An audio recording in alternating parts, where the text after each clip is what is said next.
You either have to decrease your expenses or you have to increase your profitability. That's really the only two choices, right?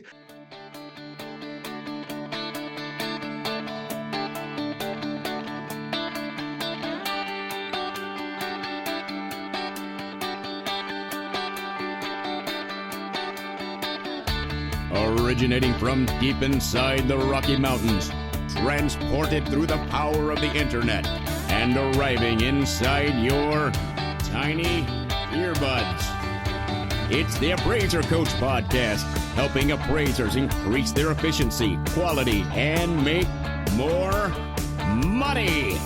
Here's the guy who makes it his life's mission to create value for real estate appraisers nationwide. Your host and the Appraiser Coach, Dustin Harris. Welcome to the program, everybody. Dustin Harris hanging out once again in the podcast chair. I want to pause and remind you we're sponsored by Alamode and OREP Insurance. Alamode, of course, is it's the software that every appraiser should be using. Alamode.com or 800 Alamode. OREP is the E&O program company. Great people that everybody should be taking advantage of. It's orep.org. That's OREP, orep.org. All right, folks, I want to talk today about the 900-pound gorilla in the room that all of us are, I don't know, a little bit scared of right now, and I guess rightfully so a little bit. I've always been of the mindset, you've heard me say this often, that fear is a great motivator. It's a horrible problem solver. I am a firm believer that fear is evolutionary based. It has kept us alive for thousands and thousands of years as a human species, but it's horrible to rely on fear completely to make decisions. Unfortunately, in some of my coaching, I have recognized that that is not something that we sometimes step back and think about too often, and we need to. Sometimes we get so fearful and we let it fester. We let it keep us up at night, and we finally get to the point that we pull triggers that in hindsight we should not have pulled. We get into situations sometime where we are fearful of the unknown, and thus we make decisions that are based on our gut, are based on our emotions, and not based on the ability to truly be successful. I want to help assuage some of those fears today, and I want to really head on talk about, again, the 900-pound gorilla in the room. I really want to talk about what's going on out there with it when it comes to the appraisal world. Because we can talk all day long on this program about principles and time management and models of business success. And we do that. That's the focus of this program. But if we don't take care of the biggest thing on your mind, okay, the biggest thing on your mind right now is, where the hell's all the work? We've slowed down, Dustin. I've never experienced this before. And I don't know what to do. I don't know where to go from here. Well, folks, we're going to talk about that today. So hang on to your seats. We're going to delve into some details here that I think will be helpful. And I promise you that this is not just peaches and cream that I'm going to dish out today. My goal here is to be realistic. I see myself as a realist. I often get questions of, are you an optimist or a pessimist? I think if those are the only two choices, well, then I choose optimist. I think in general, I wake up every day a pretty positive person. I have my days like anybody else, but I would say at least 82% of the time, I'm a pretty positive guy.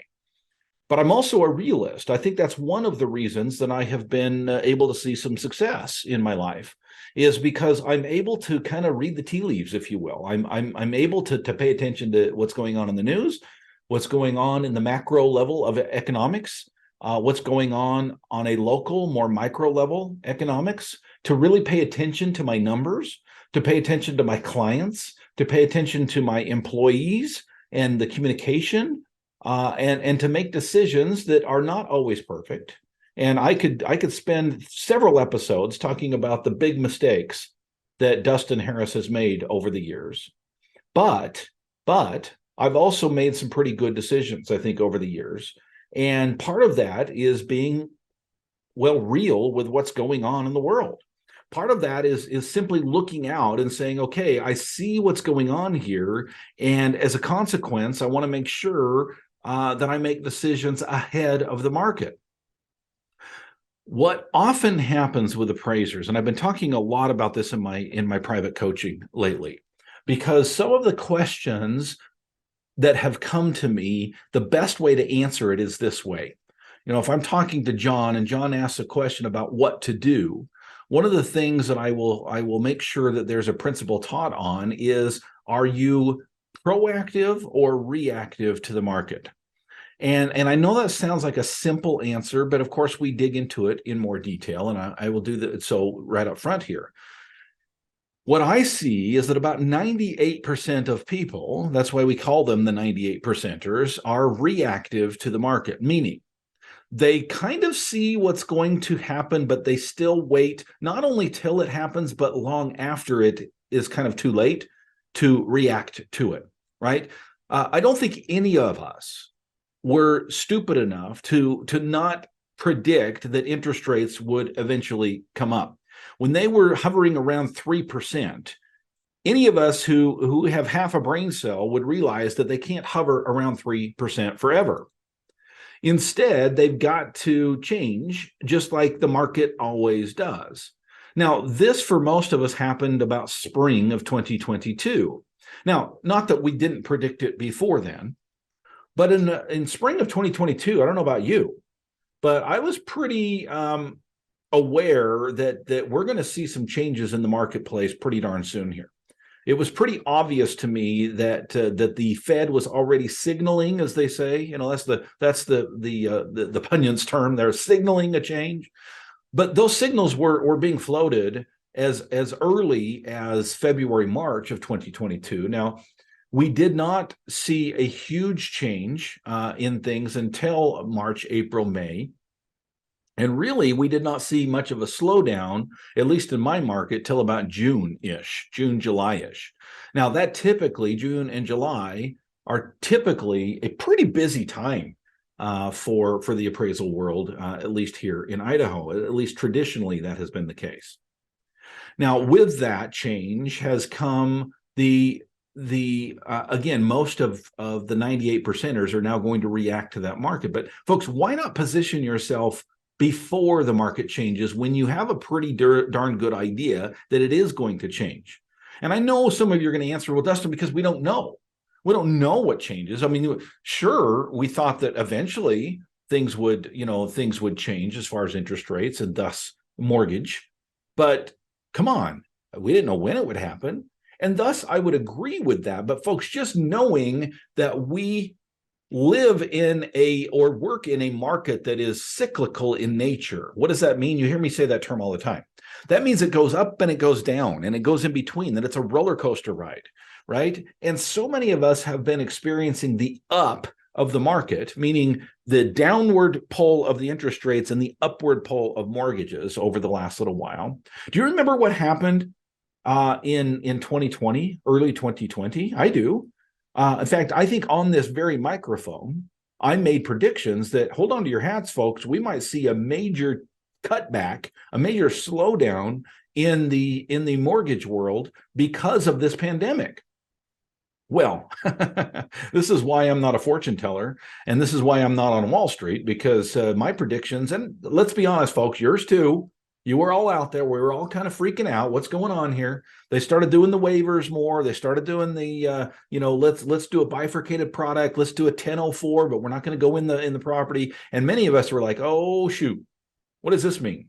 Well, the exact opposite happened, right? The exact opposite, meaning interest rates came down purposefully. That's what the Fed did, because I think they were afraid of the same thing. So one of the things that's interesting about the United States of America is we don't just let we want to pride ourselves on being, capitalism at its best and free market at its best and Austrian economics at its best. But guess what, folks?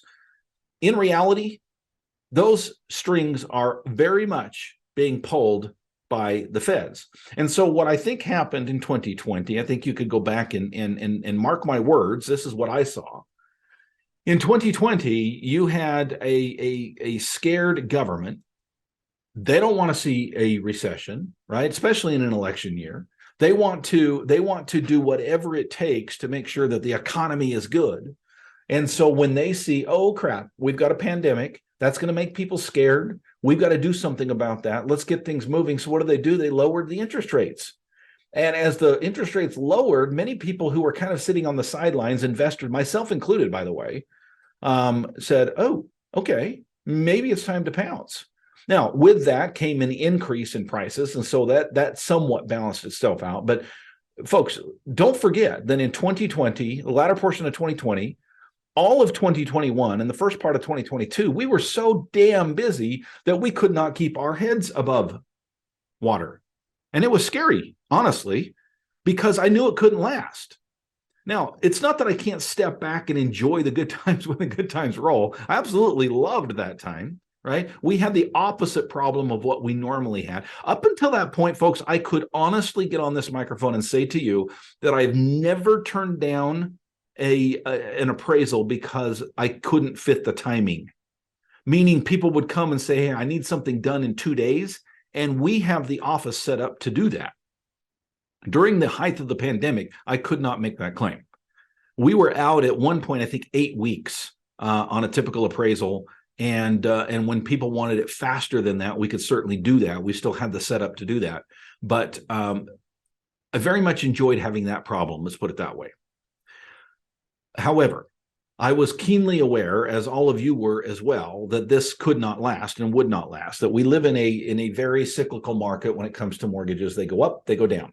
Now, with that cyclical market, because of the downturn, folks, you have really two ways to survive. If you are dealing right now with this situation, and many of us are, if you're dealing with a situation where you're looking at your financing and going, gee, interesting, what do I do now? Now, I want to step back for just a second and remind you, if you will look at your numbers from 2019, I'm guessing, because I've done this with many of my clients and I've done it with my own office, if you look at the numbers from 2019, and then you look at the numbers from the first part of 2023, my guess is you're actually not hurting as much as you think. That much of this is perception. It's perception coming off of that high that we had during the pandemic. The fact that you were raking in the dough, and we all were, right? And we all just thought we were the best business people out there. Holy smokes, I can't even keep up with all the demand that they have for me. I must be a damn good appraiser. They really like me. Well, are you still singing that tune? That's a good question right now, right? Are you still singing that too? Okay. The ups, the downs of the market, let's put it in perspective first, right? Maybe this is just kind of normal, but I'm guessing that many of you are down a little bit even from 2019. Now, what happens is we get used to lifestyle, right? We get used to the way things should be, or the way things are.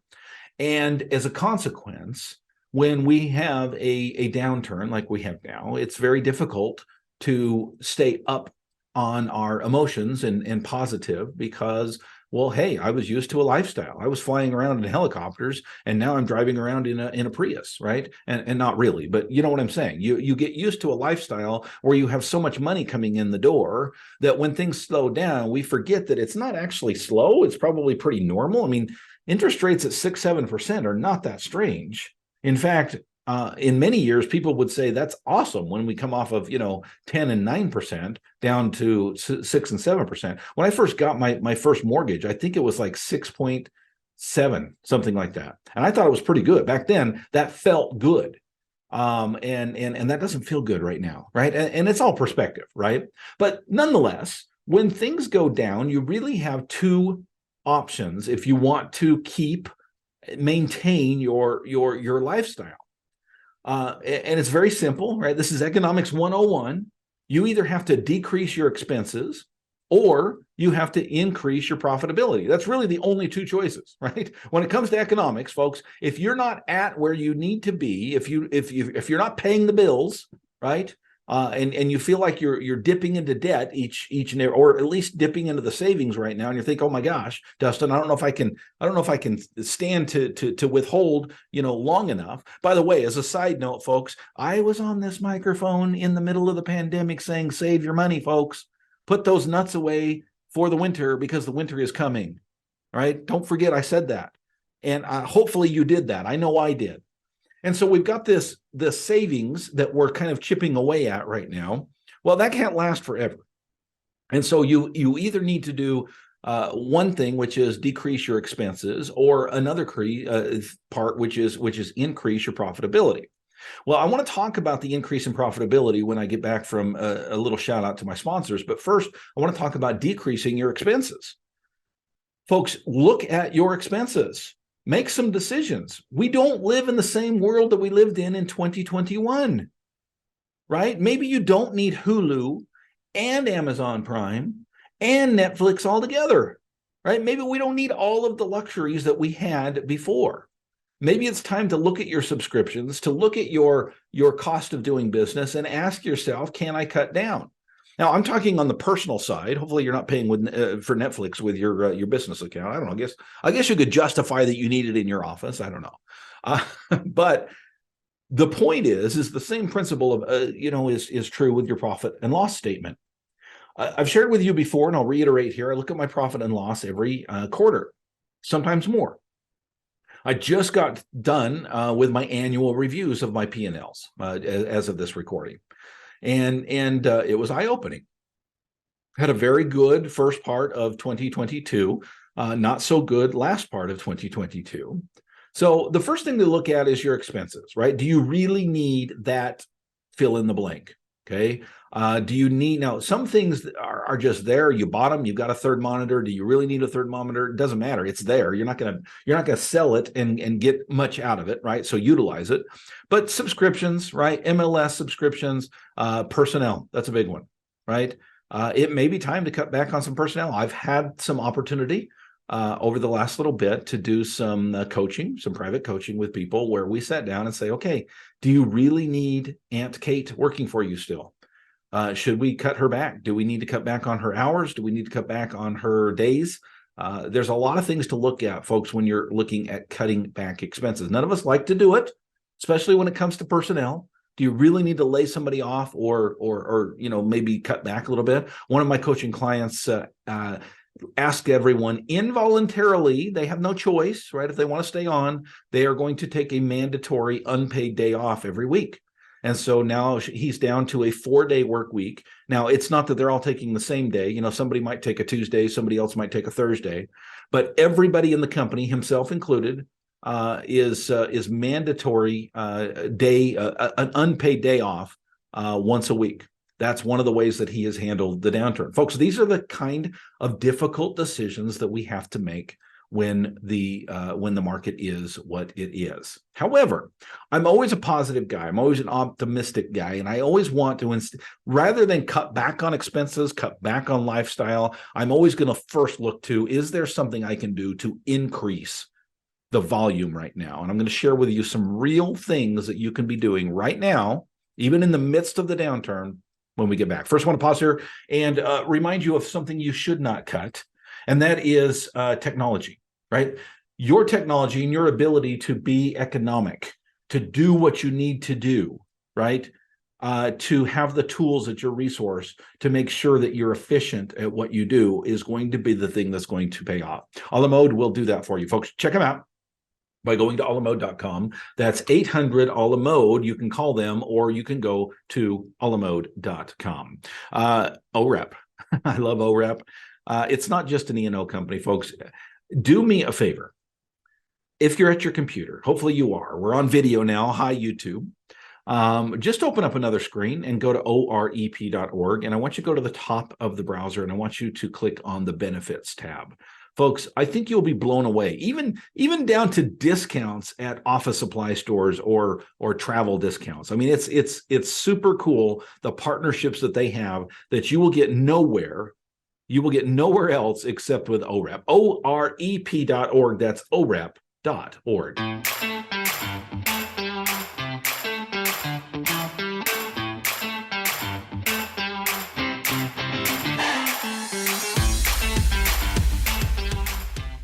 All right, folks, welcome back to the program. My name is Dustin Harris. I am the Appraiser Coach. I'm your host today. We're talking about the obvious. We're talking about the fact that we've made a decision to be an appraiser. When you make a decision to be an appraiser, you also make a decision, not that this can't be changed, but in general, you make a decision about what type of work you're going to take on. And for 90+% of us, we've chosen to be in the mortgage world. That's where the mass volume of appraisal take place. Now, maybe not right now, but overall, when you look at the overall numbers of appraisals being done, it very much leans on the side of the low-hanging fruit, which is the mortgage world, which is, and I'm sorry to state it that way, but it's low-hanging fruit, right? There's nothing great shakes about getting your license, getting your certification, and then going out to AMCs and direct clients and signing up for their list. Right? That doesn't take a whole lot of salesmanship, if you will. And so, I'm sorry, I'm not going to pat you on the back for being successful on that side, except where it comes to the efficiencies and the technology and the human resources to make it work. Many appraisers out there, even on the good times, are complaining about their lives and how things aren't great. And that's sad, because I think that you can be a very successful, I know you can be a very successful appraiser working in the lender world, but with that comes the trade-off. And the trade-off is very simple, folks. It goes up and it goes down. And we have good days and we have bad days. And we have good times and we have, I don't know if I call it bad times, but high times and low times. Let's put it that way. I want to share with you, I've already shared with you one of the things you can do in a down market, and that is decrease your expenses. Look for the cost of doing business. Where can you trim? And don't fall into the mistake that many of us do. I used the Netflix example before. Don't fall into this trap of, yeah, but it's only $15 a month. I mean, big deal. That's like a fraction of a percentage of one appraisal. That's not a big deal. $15 a month, no big deal. Well, I agree. But remember the concept of Kaizen, right? Every little thing counts. Every little piece of improvement you can make becomes a greater piece of the pie. And sometimes those decisions are no different than the decisions that I often have when I'm talking about efficiencies with appraisers. And they say, a laser? That's stupid. That only saves me 5 minutes per inspection. Yeah. How many inspections are you doing a week? How many inspections are you doing in a month? How fast will that machine pay for itself? And these are the kind of things that we have to look at, right? The little things matter. So when you're cutting back on expenses, don't fall into the trap of justifying it away because it's such a small expense. It will make a difference overall. But more importantly, I like to look on the positive side and say, you know what, Dustin, rather than cutting back expenses, I'm willing to do that too, but can I increase the productivity? Can I increase my profitability? Remember, P&L has two parts to it. The loss is what is going out the door. The profit is what's coming in the door. And the only way to remain profitable is either to increase the P or decrease the L. So let's talk about increasing the P, increasing the profitability. Folks, the first thing that I will give you is better communication with your current clients. Oh, Dustin, that's so simple. Of course, I'm going to communicate with my clients. And of course, I work for AMCs. How can I communicate with them? That's just some minimally paid position that answers my folks. Trust me when I say communication and relationships, even with the big AMCs, is absolutely crucial if you're going to be one of the appraisers that they're going to use moving forward. There is still mortgage work happening, but it's been decreased about 80% as of this recording, about 80%, 80. That's 8 out of 10 appraisals that were being done last year are not being done this year. That's huge, but there's still 2 out there being done. And I know that doesn't sound like a lot, but for every 10 appraisals that are being done by a company, 2 of them are still needed. What does that mean? That means you need to be one of the 2, or maybe both of the 2. You need to be that go-to guy or gal that lender is looking to for a great appraisal experience. How do you do that? You start with communication. Reaching out to new clients, that's another step. Number 2, reach out to new clients. Now, I know some of you are going to say, well, Dustin, I've tried that. And they're basically saying, hey, we're slow. We're not looking for anybody. Okay. Guess what, folks? That's sales for you. That's marketing 101. Right? You wouldn't go to a car dealer and have that salesman say, well, yeah, I called like 100 people and only 2 bought cars. So 98 times it was a waste of time. No, it wasn't a waste of time. It's a numbers game. folks. If you're not having a lot of luck reaching out to new lenders, keep trying. I promise you there's people that are out there that need you. And by the way, there's ways to go about it that even if they've got appraisers to handle the volume, right? A great question to ask them is, what are your appraisers not doing that you wish they were? And what are they doing that you wish they were not doing? Folks, you can learn a great deal about your competition by asking that very question to your lenders. Territories, folks. I've seen a lot of appraisers expand their territories, and I know some of you are going to hate on me for this, and you're going to get on the comments below. By the way, we are on YouTube. Comments are easy on YouTube, right below us, right? Just write it in there. Throw it at me, folks. It's not the first time. Not the first time I've been hit up alongside the head with people that disagree with me. Okay, but folks, I'm telling you, sometimes to survive, you got to do some different things. And I know some of you are going to say, well, it's not fair for you to expand an hour away from your territory just because you're slow. Really? Is there a rule somewhere? Rule number 69 says you can't. Well, that's a fun rule. Rule number 69 says you cannot expand more than 45 minutes for your. Come on. Really? Folks, we are in a survival mode. Sometimes that means to expand a little bit. Now, do it right. I'm huge on making sure that you are competent to appraise in the areas that you are in, but you can get competent. I see many appraisers just hoping and praying that things will come back, and they're not doing much to make it happen. Okay, expanding your territories is step number 3 that I would share with you today. Step number 4, and by the way, this is not the only steps. There's several others. I'm going to tell you about how you can get the others as well in just a moment. But step number 4 that I want to share with you on the podcast today is the type of work that you do, expanding your expertise, if you will, making sure that you reach out and say, you know what, I don't have to be this type of appraiser the rest of my life. I don't have to just be a residential 1004 guy the rest of my life. I don't have to just do this certain type of thing. ERC work, folks, FHA, VA, manufactured homes, oddball properties, farm ranch. You know, there's many ways that you can expand your expertise and expand the type of work that you do. And folks, it may be time for that. It may be time for that. Many of you are, again, you're sitting back, you're waiting for things to change, and it will. I absolutely 100% guarantee that the market will come back. I 100% guarantee that there is more appraisal work to be had in the future, and that we are not going away as appraisers. Many of you are afraid that our jobs are going away. I am 100% convinced that that is not true. It will come back. What I don't know is when, right? I'm pretty darn sure Bitcoin is going to be back up at 65 at some point. I don't know when that is. I'm in it for the long haul, by the way. I don't have a lot of Bitcoin, but I do have a little bit just for fun. Okay. It will come back. I promise you it will. Okay. I've heard a statistic. I've never been able to confirm it. Have absolutely no idea if this is true, but I've heard it from several different sources that the average recession lasts about 18 months. Now, again, whether that's true or not, let's say it is, right? We're already over 6 months into this, right? We're already almost halfway through that. Let's say we're 9 months into the quote unquote recession when this airs. Well, guess what? That means we got 9 months, give or take, to last. Right now, some of you might say, well, what if it lasts 2 years? What if it lasts 3? What if it lasts a decade? Well, folks, I've given you some real things that you can be doing today to continue to be an appraiser. There's more as well. There's more where that comes from. In fact, I want to announce today we are after a little bit of a hiatus. We have not done something like this in a very long time. I'm super excited to bring to you a webinar on this very topic, how to increase your productivity, increase your profitability, decrease your expenses, what to do when the market goes to crap.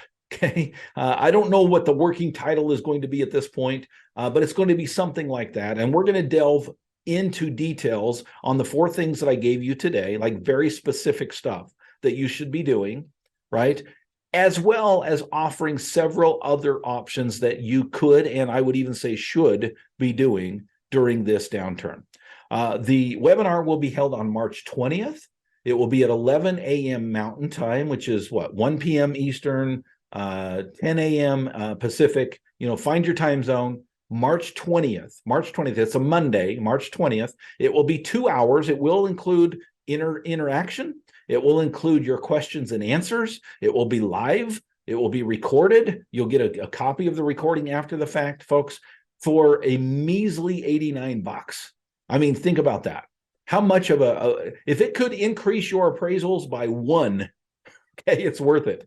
Super silly to not be willing to pay for some education that I promise you will make it. It's guaranteed. Everything I do is 100% guaranteed. Did you know that? It's been a while since I've mentioned that.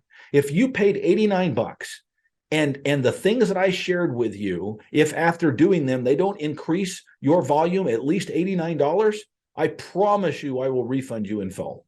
So you have nothing to lose. By the way, for All-Star team members, it's $59. You'll get a coupon code. $59 if you're a member of the All-Star team.